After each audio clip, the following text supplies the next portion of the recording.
So unlike former Mac Minis, this is definitely a little bit harder to get at in terms of upgrading.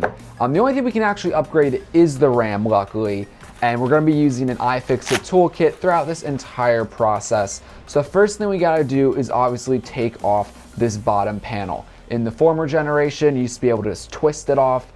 This one, we're going to need some of these tools. We're actually going to have to pry it out, but it should come out pretty easily. Very nice.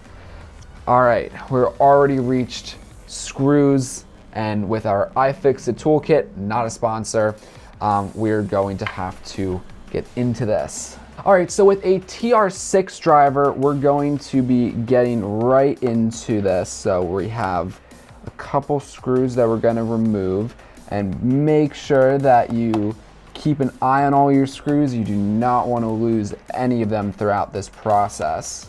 It looks like there are 3 4.1 millimeter screws and then 3 1.8 millimeter screws. So just make note of where all these are going to go when we put it back together. With all the screws removed, we're going to pull out this metal panel, but just be careful of this Wi-Fi adapter.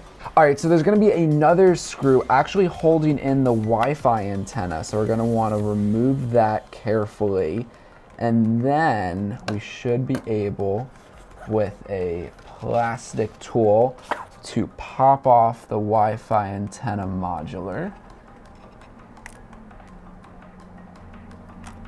And there we go. Make sure you do not lose the screw. I'm gonna put that right there. All right.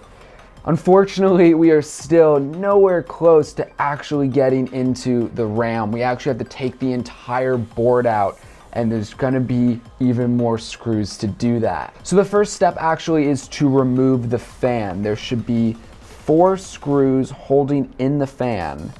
And once we remove them all, we should be able to easily take out the fan. Ooh, we have the fan. Now keep in mind, the fan, it's going to be connected to the board. So we're gonna want to remove this cable. So by gently prying up on the cable for the fan, it comes off relatively easily. Now with the fan removed, we're gonna be prying off the cable from the logic board that goes to the power supply, and then also the LED indicators. All these you should be able to relatively easily just pull up on them, but be very careful. So now with the 2 cables unplugged from the logic board, we're going to be taking a T10 Torx screw, and we're going to be removing the rest of the screws from the logic board. These are definitely secured pretty tightly, but they do budge. Just take your time. So now we're going to be gently applying pressure to unclip each side of the logic board as we just kind of push it out just like so. And now we should be able to simply pull out the logic board. There we have it. So now with the logic board removed, we're going to be taking out the metal cover that is securing our RAM. So to do this, we're going to be using a T5 Torx. There are 4 screws we're going to remove. With all the screws removed, we can easily slide this cover right off the RAM. And it's interesting, the RAM is actually being held on by these 2 rubber, I guess, grommets in a way. And by just separating them, it detaches the RAM so we can now pull it out. So now on to the fun part.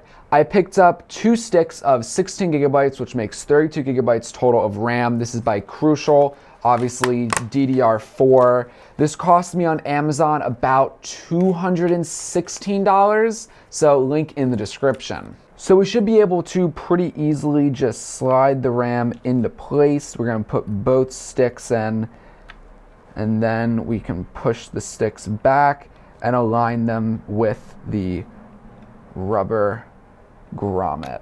And that's that. Our RAM is finally secured. So putting it back together, the fun part, pretty much just a reverse step process. We're gonna be securing the RAM cover and then sliding the logic board back into the Mac Mini chassis, obviously securing the screws, the power supply, the LED indicator cables.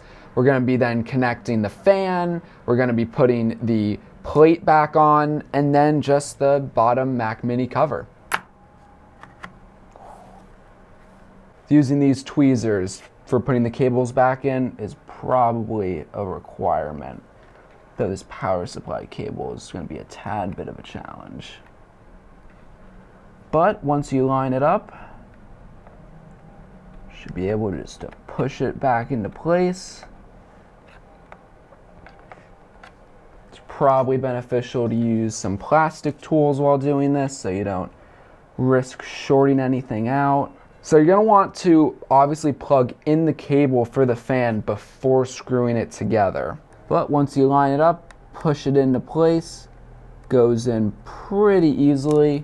And now we can line up the fan and screw it all back together. All right, everything's secured back into place. Take the cover, Mac Mini, line that up. Voila. Now the question is, will it boot? A few moments later. All right, moment of truth here. We're gonna plug in the power to the Mac Mini. We're gonna plug in HDMI. We'll plug in a mouse and keyboard and power on. What will happen? Oh! Apple logo! All right, the fact that we are logged in, looking good. Moment of truth though. Apple logo, about this Mac. 32 gigabytes of RAM at the speed of 2,667 merbs DDR4. Fantastic. So guys, that is how you upgrade the RAM in the 2018 Mac Mini. It's actually not that bad of a process. I was a little worried to do it. I've never really taken apart a Mac Mini before, but all went well, no problems.